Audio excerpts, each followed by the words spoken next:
আমি আমার একাকিত্বকে ভালোবাসি, কারণ এই একাকিত্ব আমাকে নিজের কাছে সৎ থাকতে শিখিয়েছে। আমি ভয় পাই সেই সুশীল সমাজের মুখোশধারী মানুষদেরকে, যাদের মুখে সৌজন্যের হাসি অথচ ভেতরে জমে থাকা হিংসা, স্বার্থ আর নির্মমতা। আমি তাদের ভয়ঙ্কর সব রূপ দেখছি খুব কাছ থেকে। দেখেছি কিভাবে ভদ্রতার আড়ালে মানুষ মানুষকে ক্ষতবিক্ষত করে, কিভাবে নীরবে খুন হয় অনুভূতি, বিশ্বাস আর সম্পর্ক। একটা সময় ছিল যখন জনমানুষের সমাহার ছাড়া আমি থাকতে পারতাম না। কোলাহল, আড্ডা, পরিচিত মুখ, অচেনা ভিড়, সবসময় সবকিছুর মধ্যেই আমি নিজেকে খুঁজে বেড়াতাম। মনে হতো মানুষ ছাড়া জীবন অসম্পূর্ণ। কিন্তু সময়ের সাথে সাথে বাস্তবতা একে একে সামনে এসে দাঁড়ালো। সভ্য সমাজের মানুষগুলোর চরিত্র যখন স্পষ্ট হতে লাগলো, তখন আমার ভেতরে কিছু একটা ভেঙে যেতে শুরু করলো। আমি ক্লান্ত হয়ে পড়লাম, মানুষের ভিড়ে থেকেও একা লাগতে শুরু করলো। তখন আমি নিজেকে গুটিয়ে নিলাম, সমাজ থেকে একটু একটু করে সরে এসে নিজেকে আবদ্ধ করলাম প্রকৃতির সবুজের মাঝে। এখানে কোনো মুখোশ নেই, কোনো অভিনয় নেই। এখানে আকাশ যেমন নীল, তেমনই তার সত্য।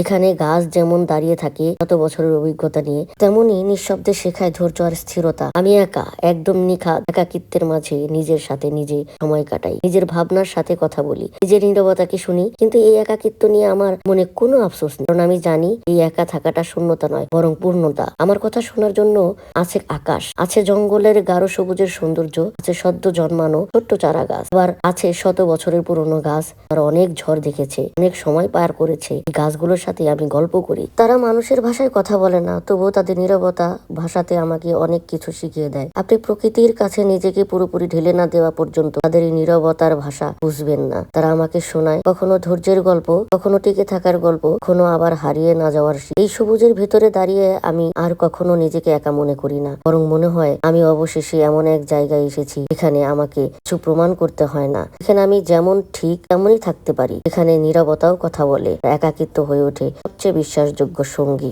যদিও মনকে সর্বদা শক্তিশালী করে রাখা যায় না, মাঝে মধ্যে নিভৃতে একাকী থাকারও প্রয়োজন নিজের কান্নাগুলির বহিঃপ্রকাশের জন্য। একাকিত্ব একটি অভ্যাসে দাঁড়িয়ে গেলে সেখান থেকে বেরিয়ে আসা খুবই কষ্টসাধ্য।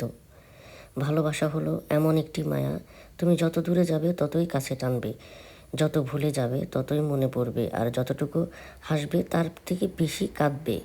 সেই জন্য একাকিত্ব মানুষকে নতুন করে নিজেকে আবিষ্কার করতে সুযোগ করে দেয়। এই বিশ্বভ্রমণে একটি বিন্দুর মতো আমরা সবাই একা। সবচাইতে কঠিনতম একাকিত্ব হলো নিজেকে নিজের ভালো না লাগা। আমি একা থাকা অপছন্দ করি না, কারণ আমি ভিড়ের মধ্যে অন্যতম একজন হতে চাই না। কায়িক পরিশ্রম যেমন মানুষকে করে তোলে শারীরিকভাবে ক্লান্ত, তেমনি দীর্ঘদিন একাকিত্বের মধ্যে জীবনযাপন করলে সে হয়ে পড়ে মানসিকভাবে ক্লান্ত। তবে একাকিত্ব একটি কমন বিষয়, এমন কোনো মানুষ খুঁজে পাওয়া যাবে না যে কখনো একাকিত্ব অনুভব করেনি। কখনো ভালোবাসায় কেউ একাকিত্ব অনুভব করে, আবার কেউ আপনজনকে হারিয়ে একাকিত্ব অনুভব করে।